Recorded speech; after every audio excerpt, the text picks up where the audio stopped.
আসলের মানুষের থেকে কোনো চাহিদা নাই, কিন্তু নিতে আসে না। আমি চাহিদা নাই, উনি দেওয়ার জন্য আসছে। তো উনি বলছে এই দেশে এই 27 জনের মা বোনরা যদি আমাকে নির্বাচিত করে, আমি রহমানকে রাষ্ট্র পরিচালনা করার সুযোগ করে দিবেন ইনশাআল্লাহ। কি দিবেন না বোন?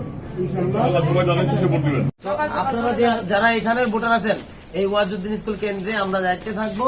আপনারা সকাল সকাল যা ভোট দিয়ে দিবেন। হ্যাঁ, যেখানকার ভোটারই হন ইনশাল্লাহ আপনারা সবাই দেশে হইলে দেশে, ঢাকা হইলে ঢাকা, আপনারা অবশ্যই ধানের শীষে ভোট দিবেন। প্রধান সমস্যা দেশের সমস্যার সমাধান করে দিব, ওয়াদা দিয়েছে। আপনারা কি চান না? এটা আমাদের আপনার দায়বদ্ধতা থেকে আপনি চাইবেন, আপনাদের সকলকে বলে দিবেন ধানের শীষে ভোট দিতে।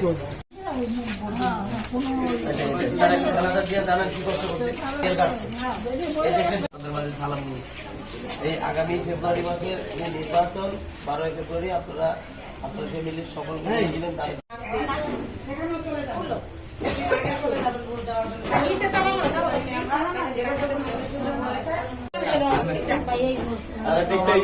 আমাকে যদি মা বোনরা খালি কথা বলে ভোটের মাধ্যমে রাষ্ট্র পরিচালনা করার সুযোগ করে দেয়, আমি তাদেরকে ফ্যামিলি কার্ড করে দেবে। আমাদের হামিদ ভাই কি বলছে, আমি যদি নির্বাচিত হই, আগে প্রথমত মা বোনদের গ্যাসের সমস্যার সমাধান করে দেবো। আপনারা প্রতি মাসে বিনামূল্যে 200 টাকার বাজার সামগ্রী পাবেন, তাহলে সবাইকে উপকৃত হবে না?